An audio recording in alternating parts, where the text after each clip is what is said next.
Yan guys. We have 3 dogs here. Hindi ko alam kung anong lahi guys.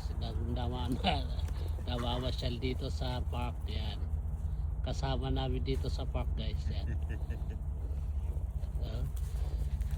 Ito yung park na sinasabi ko guys, na malapit lang din sa amin sa apartment.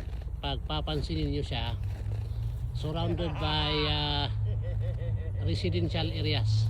See? Ito ay memorable sa akin guys, kasi nung unang lumapag ako dito sa Canada, siyempre New Brunswick base kami at wala akong sasakyan.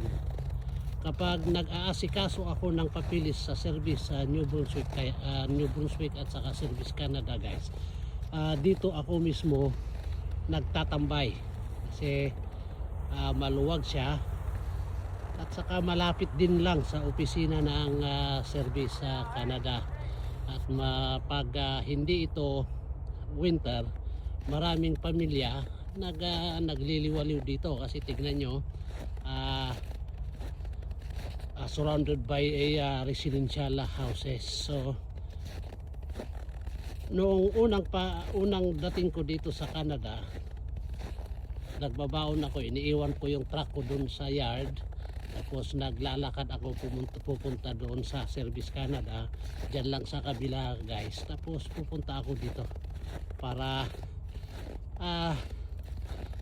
magtambay o kakain ng baon ko guys. Yan. At nung dumating naman ang mga pamilya ko guys, ito yung unang snow rin siya, unang park kung saan kami nagpicture ng anak kong lalaki. So merong establishment dito na parang school. Yan guys, titignan nyo. Yan.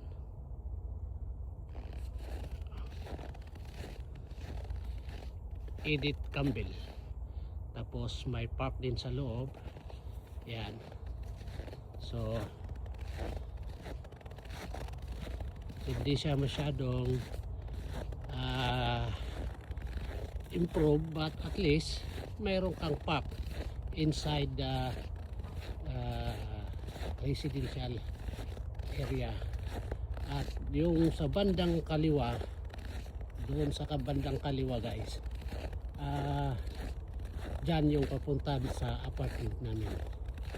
So paggabi na guys, pag nakikita nyo umiilaw-ilaw na yung mga ilaw, tapos lumalabas yung ganda ng snow, tapos pupunta tayo dun mamaya para i-pictures din natin kung anong meron doon. Pero pupuntahan natin kasi hindi pa naman masyadong malalim itong snow. Yan guys.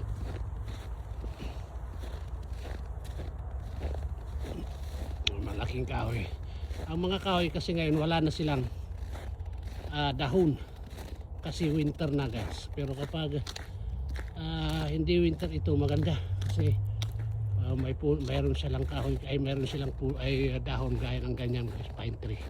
Yan ang ganda yan. More or less siguro kapag fireworks, dito na naman kami tatambay kasi makikita mo doon sa kabila sa stadium kung doon silang magpiprepare ng fireworks. Dito kitang kita mo siya guys. Ito yung pagkasintron niya rin. At dito mo makikita yung mga iba't ibang lahi.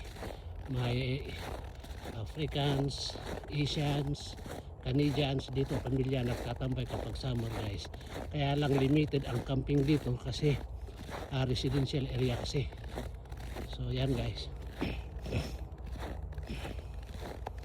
Yan muna ang makukuber natin kasi wala tayong truck adventure. Kasi wala pa tayong biyahe.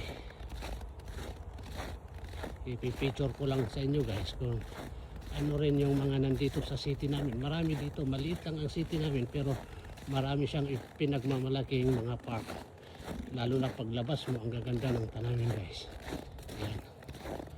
At meron siyang rebulto doon